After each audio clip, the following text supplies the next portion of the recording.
Hold on for a second. What's up, YouTube family? I would like you guys to make sure you like and subscribe to our video. It would help us get into the algorithms so we could be seen and bring more engaging content to you guys. So like I said, like and subscribe to our YouTube channel. Appreciate you.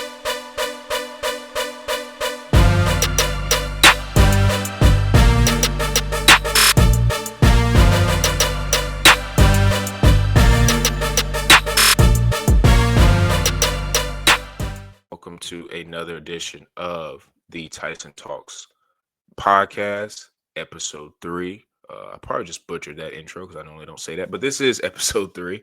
Um, Wanted to get into this Super Bowl that happened yesterday. Like I said, and most people kind of know this. When it comes to the Super Bowl, it's kind of more of an event. You know, it was being talked about in my group chat this morning. The Super Bowl really has turned into more of a who's performing at halftime and the commercials.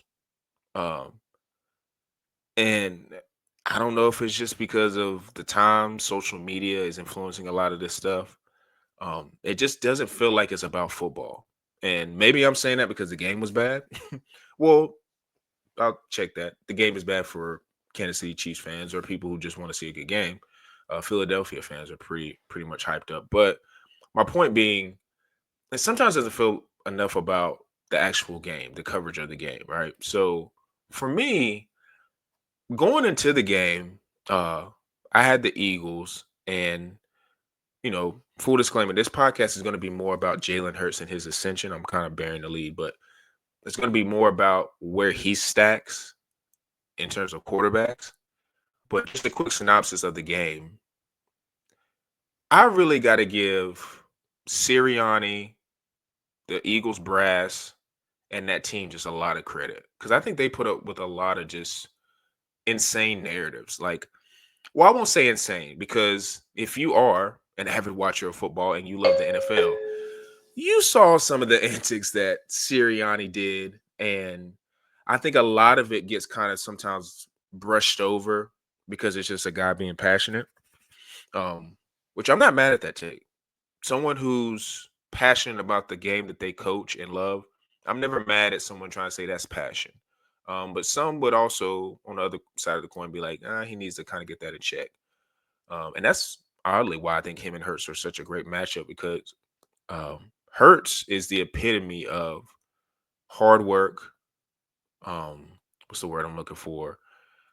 Just strong, passionate, calm, collective, like all that wrapped into one. Like you can just see it when he's on the field, how he carries himself. And I think some of that sometimes rubs off on Sirianni, and that's why they're able to have a really good, coach to player relationship.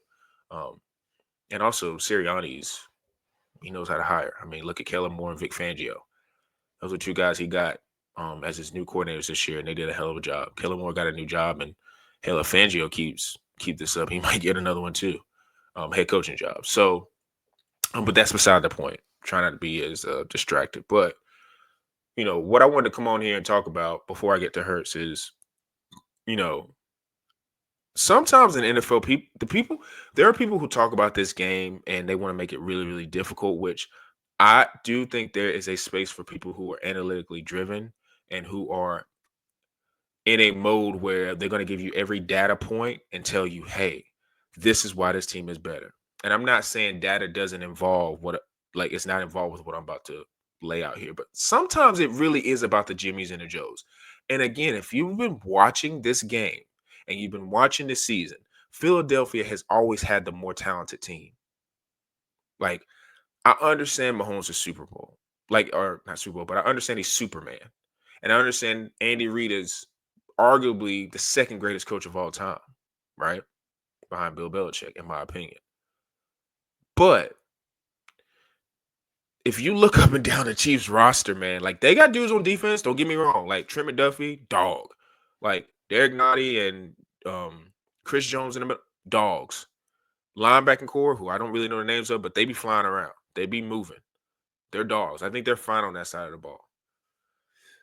Offensively, they're challenged. Just call it what it is. The guys in the backfield are being nice, B minus backs, if I'm being nice. The receivers, I love D Hop, South Carolina. I think he's maybe got a year or two left. Um, Marquise Brown is a nice slot. Juju, nah. Xavier Worthy has potential. And that's why if I'm a Chiefs fan, as a little bitty small side note, I would not panic. I mean, when Rasheed Rice comes back and Worthy gets another year under his belt, you guys will be fine. Maybe go draft a running back and go draft left tackle because the line is obviously an issue. But sometimes, like I said, the point I'm trying to make is it's about the Jimmies and the Joes, man. And Philadelphia just had more dudes, and that is a testament to their brass, their um, whoever GM, president, they all are aligned, and they trusted in Sirianni, and he hired the right coaches.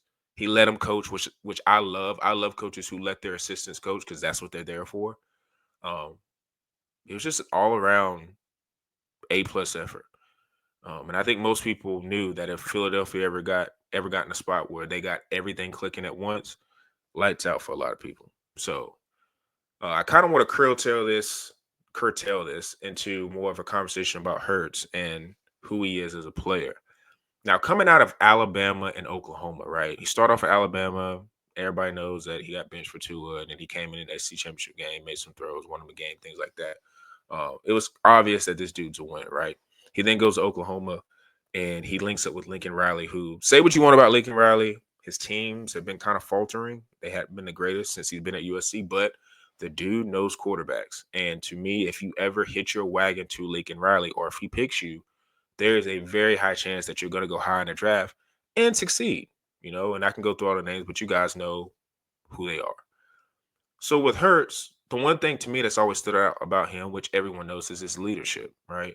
I said it earlier, he's the guy that when he comes to the locker room, you're going to have more of a feeling of ease, and you're going to have more of a attention to detail because that's what he presents to his teammates. So with all that being said, I think what is really annoying about the Jalen Hurts conversation is that everyone thinks that, oh, he is a quarterback who just is a game manager. He's not really a guy who I would trust on name a franchise, Carolina Panthers, or name another franchise, the New York Giants. He's just not a guy who I can trust to take those type of teams to the playoffs and possibly somehow maybe get to a Super Bowl and even crazier, win a Super Bowl. And the reason why I hate that type of narrative is, first off, who the hell outside of Eli Manning is getting the Giants to the Super Bowl? Like, and let's keep it a buck about Eli Manning.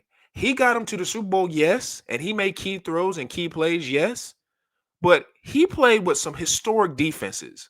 And those defenses also helped Eli get to those Super Bowls and win those games. Because if you remember, I want to say the game against Tom Brady where they were undefeated, that defense Tom Brady was going against, you know, quite similar to what the Eagles defense was pretty insane. So it almost kind of sounds like I'm unproving my point, but stay with me here.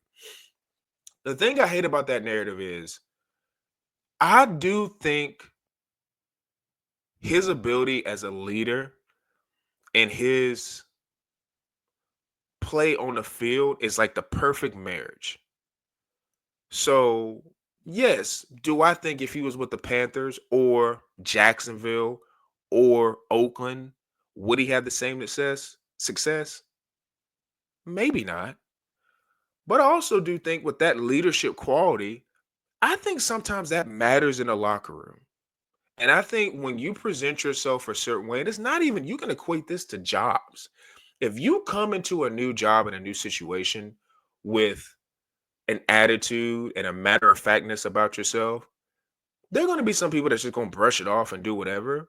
But more times than not, more people are going to look at you in a matter of fact and serious way. And maybe if they're open because of, the way you presented yourself, if they're open, you're then able to set yourself, establish yourself, and make yourself known to what you want and demand, right? And I think Jalen Hurts, his personality in that locker room has helped him. Now, like I said, that is what most people focus on and only want to focus on when it comes to Jalen Hurts. But I'm getting ready to share my screen real quick and show you guys, the obvious stats that but you know, when it comes to Hurts and how he played last night. But so again, if you look at the stats right here, 17 and 22, 221 yards, 2 touchdowns, and 1 interception. I'm not caring about the interception because it was an arm punt. Everybody's been using that term lately, and I kind of like it, so I'm using it too. But I mean, it didn't matter. I don't even think Kansas City scored on that drive. You could have got 3 points, but how they was rolling, the 3 points, the score would have been 43-22. But I've always said about Hurts, him being in a position where he's throwing the ball between 20 to 25 times is perfect for him. Like when I look at this box score, 17 and 22, 221 yards, 11 attempts, 72 yards, 1 rushing touchdown, which is a tush push, if I said that right. That is like the perfect Jalen Hurts stat line, right? That is perfect to me because it seems like it's a guy who is not having to throw the ball 30 to 35 times. Because I feel like if he's ever in that range, I don't have the stats, which I probably should have had those stats, but anytime he's in that 30 to 35 yard range, it can get a little tricky. But you can say that about a lot of quarterbacks. I'm a big proponent in giving a rock up, giving it to the running back, controlling the clock, and then making key throws. And I had said on the podcast before, right? The key to Hurts winning the Super Bowl against Mahomes is you have to put yourself in a position where you're not making mistakes. He did throw an interception, but again, that interception was on the 3-yard line. Outside of that, he played a flawless game. And part of beating Mahomes is not only do you have to play a flawless game, you also have to make key throws. And like I said, the first throw that you can point to is that A.J. Brown throw, which, I get it. I've been a very big, very, very big proponent of the refs are cheating for the Chiefs. And it's not just me that says that. It's a lot of people who think that. So I've always been saying if a lot of people are saying it and it's catching legs, and then you have the NFL coming out and saying, hey, we're going to look at quarterbacks who fall to the ground and they get hit with contact. We're going to look at different situations with that. Where there's smoke, there's fire. I'll leave it at that. But with Hurts, like, not only do you have to play flawlessly, like I said, you have to make key throws. That A.J. Brown throw, whatever. He made it. It was a great throw. Got called back. Okay. That route that Jahan Dotson made, I want to say that's in the first quarter, but did, and the way Hurts threw that, like it's like a sideline route, incredible throw. Like it should have been a touchdown, but Jalen Hurts made up for it and did a tush push. And then that seed to Devontae Smith, I want the narrative to stop, right? I just want the narrative to stop with Jalen Hurts that he's not an elite thrower. He's not an elite runner. Jalen Hurts is one of those guys who I think plays at such a pace where it seems like he's not doing a lot. And it seems like it's too easy for him sometimes in the pocket, or it's too easy when he's getting outside of the pocket and running and making throws.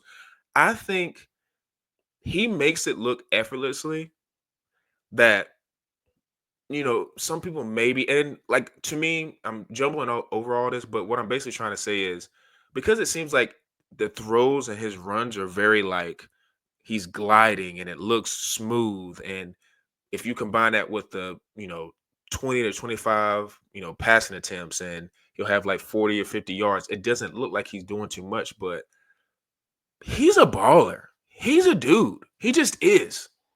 He's a guy who, and we're going to talk about this in a couple minutes, that I'm very comfortable going to war with almost 95% of the league. And that says a lot, right? Like when he got to his first Super Bowl, people forget this. Like he balled out. And while I'm saying that, I can bring up these stats real quick. Like if you look at both of his Super Bowls combined, right? If you look at both of them, he's 44 of 60, which all you math nerds, you can give me the percentage on that. 525 passing yards, 142 rushing yards, and 7 TDs with a 92.3 PFF grade. And I don't care nothing about PFF. I feel like they're all over the place with their rankings, but they got to run a business too, so whatever. But beside the point. Those stats and those 2 Super Bowls are pretty insane. Like, that's not normal. That is not something where it's like, "Oh, well, I mean, everybody can put up numbers." I mean, this is a league where people just put up numbers. Yeah, people put up numbers in the regular season. There's a lot of quarterbacks we love that put up numbers in the regular season, right? But Hurts has put himself in a position where we need to start changing the conversation with him in terms of these quarterbacks. Now, I know what everybody's thinking. He's not better than Burrow. I mean, are you guys kidding me? Lamar Jackson? Like, nah. Like, Josh Allen just won an MVP, bro. Like, come on. Like, we can't have that conversation. But why can't we? Right? Why can't we? Because you know what Joe, or not Joe, but you know what Jalen Hurts has that Joe Burrow, Josh Allen, and Lamar Jackson doesn't have? A Super Bowl win and multiple Super Bowl appearances. I take that back. Joe Burrow's been to one. So Joe Burrow can at least stand at the table and say, look, okay, I got an appearance, right? Played against Matt Stafford. The game was what it was, but he competed.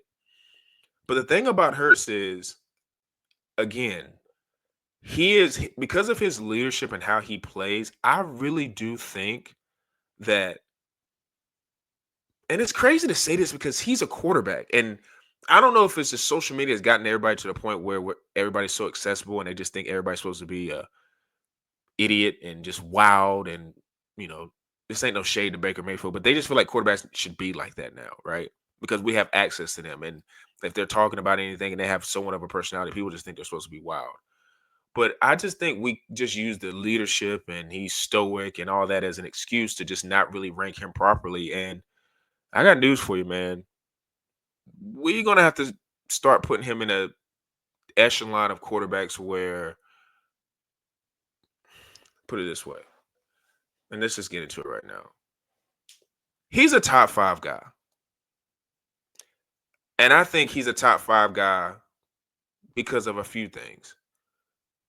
I think he has everything you want in a quarterback in terms of skill set. He's great in the pocket at times. Now, there are moments where sometimes, I don't know if it's because of his height, because I think he's around 6'1", that it seems that he can't maybe see over certain aspects and the ball, like the footballs may sail. But outside of that, I think he's pretty good from the pocket, right?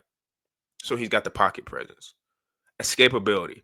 To me, that's become almost 1A and 1B with what I want in a quarterback. Like pocket presence and escapability are 1A and 1B for me. And it's almost getting to a point where the 1A may become escapability. Because if you just watch the NFC Championship games, right? Jaden Daniels, Josh Allen, Patrick Mahomes, Jalen Hurts, they all have an ability to get outside of the pocket at an elite level. So if you don't have any base of athleticism in your game and the ability to make one defender miss, like it's almost like a prerequisite now. You have to make the first defender miss. If you can't do that, you can't play for me. Because how the defensive ends are built, I mean, look at how Josh Sweat, Brandon Graham, all those guys on defensive line were eating. Those are athletic dudes. Look at all the best players in the NFL. Myles Garrett, TJ Watt, whoever, name them. Nick Bosa. They all are extreme. Micah Parsons, they're all extreme athletes. So you got to have a guy who can make him miss, get him off kiltered, and then you still be able to center yourself to make a throw. And I think Jalen does that at a very high level. And the third thing is deep field throws. Now, you could probably throw middle accuracy in there too, but deep field throws, he's elite at that too. Now, I don't have the stats to back it up. And again, I should have this ready, but Elijah, I'm just freestyling because I'm trying to get this content to you guys at a timely manner. But if you just look at that ball he threw to Devontae Smith, like there are not a lot of guys in the league who can make that throw. It's just not. And it was on point in the middle of the end zone. It wasn't even like on the outskirts or where like Devontae had to toe tap or like had to slow down his momentum. It was in stride. He is so good at making big time throws. I want to say PFF, who again I'm not the biggest fan of, but they had a stat saying he had 9 big time throws in that game. You know, let's like if we're just getting to the list, right? Let me go ahead and get this list up here. If we're just getting to the list, like I'm looking at these 32 starters, and this is obviously January 7th. That's while the playoffs were going on, or right before the playoffs, whatever. And it was like they're basically ranking the quarterbacks after the season, right? Now, like I mentioned before, Josh Allen, Lamar Jackson, Joe Burrow. I am not mad at anybody, right? I am not mad at anybody who tells me that, hey, those three guys are head and shoulders better than Hurts. And if you were listening to me on the Pick and Dodge podcast, which is another entity that I do that I do a show on, and we talk sports as well. Um, if you hear me on that show, I'm like, hey, I love Hurts, but if someone wants to come at me and say he's not in that tier, I can't get mad. But after watching this Super Bowl performance, I'm ready to hear the conversation. I'm ready to hear the argument. I just am. Sometimes we get caught up in just putting people in boxes. We just want them to fit in this little bitty box, and no matter what they do and how they play, right? They don't really, I don't know. We just love to keep people in boxes and we don't want them to grow. Like, if we look at this list, okay, like I said, the first three, whatever. Jared Goff, I'm taking Jalen Hurts. Are we kidding me?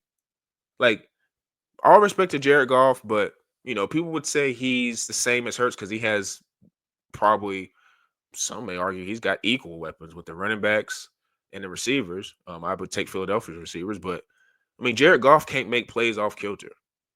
Not a fan. Sam Darnold, it's looking like a one-hit wonder. Baker Mayfield is a solid starter. Nah, I'm good. Mahomes, of course, he's one of the GOATs. Like, no, we're not just because he had a bad game, we're not gonna pick him over Jalen Hurts. But I will say this. Jalen Hurts plays his best when he goes against Mahomes, and he has outplayed him in both of those games. That is a fact. He has outplayed him in both of those games. You can maybe argue in that first Super Bowl win or loss that Jalen Hurts had that Mahomes, because he won the game by however many points, 3 points, whatever, that he outplayed him. But it's a conversation. We're going to have an argument if we go just stat for stat. And then the second game that they played, he thoroughly outplayed Mahomes. So if you want to say Jalen Hurts is his kryptonite, you could say that. Don't even get me started on Herbert. Jaden Daniels would be tricky because Jaden Daniels as a rookie has just performed at such a level where I know they got blew out in the NFC Championship game, but Jaden Daniels is the truth. We don't need to be like, oh, well, let's see for a sophomore slump. Like, I'm getting to a point where I don't even know if that's going to happen. Jordan Love, I would rather have Jalen Hurts, and like I said, there's Jalen Hurts there, Matt Stafford, like, Bo Nix. I mean, come on, like, what are we talking about, Gino? Of course, all these guys below him, like, we want them over him, like, right? But to my bigger point, Jalen Hurts has the chance, especially in this next season, right? He has the chance to become the face of the NFL and the quarterback that everyone is talking about in terms of being, oh, this is his league now, right? And I hadn't mentioned it yet, but it's pretty obvious. Like, most people are going to be like, bro, are you serious? He has AJ Brown. He has Devonta Smith. He has Dallas Goedert. He has, in some people's eyes, the NFL MVP in Saquon Barkley. And then don't get me started on the defense. Like, they have a practice squad guy a couple years ago who's an all-pro or all-pro light in the Brown in the middle linebacker. They have Nakobe Dean, who was hurt, I'm pretty sure. They have Jordan Davis. They have Jalen Carter. They have Nolan Smith. They have Josh. They have all these guys in that front seven. Then on the back end, they have Cooper DeJean, who had a pick six. They have Darius Slay, who is still one of the top lockdown corners in the league. They have Quinyon Mitchell, who I think they got from Toledo. Again, like, that staff is on their job. They are watching tape because Quinyon Mitchell was a dude in college, right? He just played at Toledo.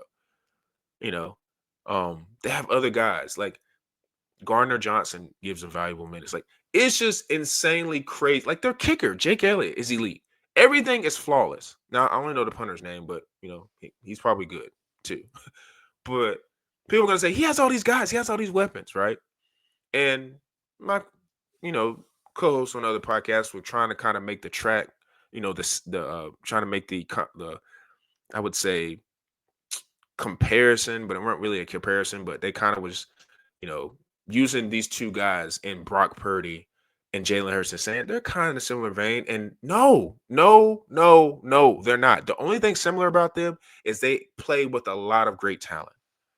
But Jalen Hurts is a guy, again, who can shift the conversation going into next year, especially with that team. Because I don't know how many people they're losing. I don't know the cap. I don't know, whose contracts are up. But I do know a lot of guys on that defense are young. And they are guys who, Josh Sweat might be a guy that might be someone that they might have to sign. But I'm here to tell you, what if Josh Sweat leaves, right? And he gets a bag somewhere else. And then they sign Myles Garrett. As the old folks like to say, good night, Irene, whatever the hell that means. I don't even know if that's the same, but I've heard it before. It's curtains for the league, bro. And again, with Hurts, I think the conversation really needs to be shifted towards not just him being a game manager, but him being a prominent figure in the NFL. And I would go out and say that it would not be shocking if next year he turned it up even higher, right? Because I do think Jalen sees the disrespect, right? I, I'm pretty sure he's like everybody else. And sorry, I just hit my camera. I don't know what just happened there, but he sees the chatter. And I think he's going to be motivated by not only having a Super Bowl MVP and living up to that, but knowing that people are still out there looking at him as like, he's good, but he's kind of getting carried more. I think that's going to propel him into possibly, maybe winning an MVP. Now, again, he's going to have to throw for more gaudy stats because not only does your team have to be great, you got to have the stats to do it. And he was in that Super Bowl year before I think he got injured. Um, he was playing in an MVP mode. Now he didn't win it, of course, but he was in the mode and he was in the conversation late in the season that year. So I'm excited to see his progression. I'm excited to see the Eagles and what they're planning on doing going forward. But again, for the last time, we got to put respect on Jalen Hurts and what he does. He's not just a quarterback who manages games. He's not just a quarterback who, you know, makes safe throws. He's not just a quarterback who's just going to maybe, on a 3rd and 4, throw a 2-yard out route and it goes for 3 yards and they're punting on 4th down. He's a guy who's going to take chances. He's a guy who makes plays and he rises to the moment. And that's how I want my quarterbacks. I want my quarterbacks mobile. I want my quarterbacks to be leaders. And I want my quarterbacks to be people who can rise the play of all the others around, which I guess is leadership, right? Like I said, going back, to my point I made earlier about Carolina or the New York Giants, like, would he get him out of those situations and make him better? I don't know. But I wouldn't be shocked if he did. And I think it's because of just his temperament and who he is as a person on and off the field. So, like I said, I'm excited. I want to see where this team goes. Like I said, um, if you're just looking at the matchup before the game, I know Mahomes has all the magic, but the Eagles were just a better team. They were just more talented, more physical. And I don't want to say they wanted it more because I hate when people come on podcasts and go on shows and talk about, well, this player wanted it more. Nah, we don't know that, man. Come on. We're not out there competing. I don't want to say that. But the Eagles were hungry, and they proved it. And the sky's the limit for Jalen Hurts in that squad. So, um, God, Jaden Daniels and him, they're going to be battling in that division. Like, boy, it just makes it real interesting to see where the Giants are going to go quarterback-wise because Dallas is still going to stick with Dak, or they could draft somebody, but they're probably more than likely going to stick with Dak because they just paid him. But that division is going to be some contested battles because Jay's not going to go away. He's another one.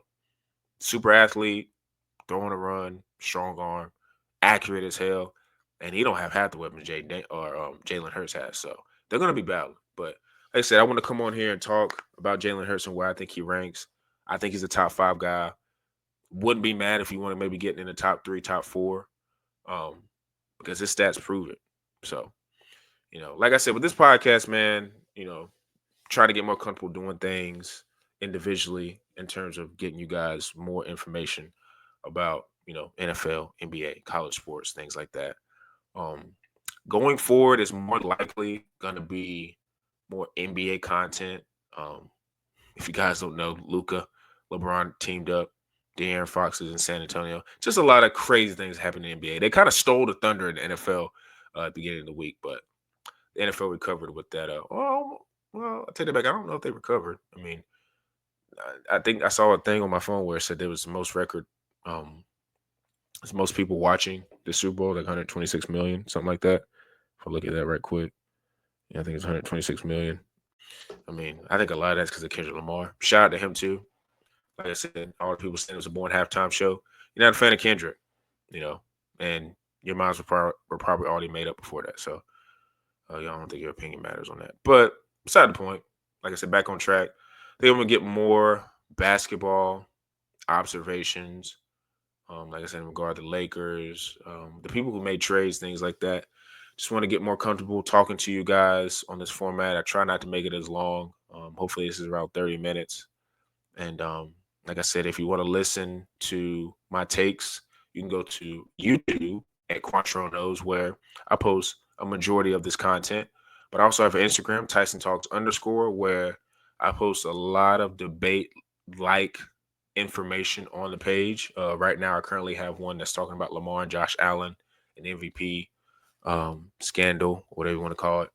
That you know, with Lamar getting the first place votes and Josh Allen winning MVP. A lot of discussion about that. There's a lot of people in that in the comment section going off and giving their opinions about how they feel about both quarterbacks. So I do that, and I do a lot of highlights, things of that nature. So like I said, Tyson Talks on Instagram, back on TikTok, Tyson Talks _. Same thing. Like I've always said with Instagram and TikTok, there are different ways I'm able to make and shift content. So make sure you just following me on all of those. I'm still debating to put this on the audio medium. I think I'm probably just going to keep this YouTube for now. If it demands me going audio, I will do that. But right now it's going to be YouTube exclusive. So make sure you hit the like and subscribe so you can get notifications. I'm posting on there daily. And like I said, I'm just trying to get the content to you guys. And I want to hear you fuss and discuss. Make sure you comment. Uh, doesn't matter. I'm always going to like and understand and hear out anybody who disagrees with me or agrees with me. Like I said, I don't hide the comments. YouTube sometimes does that for me, but I don't hide a lot of it. Like I said, I'm here for the discussion. And if I feel like it's engaging and it's interesting, I'm going to, you know, talk to you and hash it out. So, like I said, this podcast is, you know, wrapping up the NFL season, but something could happen with the draft, and we can be back on here talking about players and things of that nature. So, like I said, make sure you guys follow all of those social platforms that I gave to you, and let's go ahead and get out of here, man.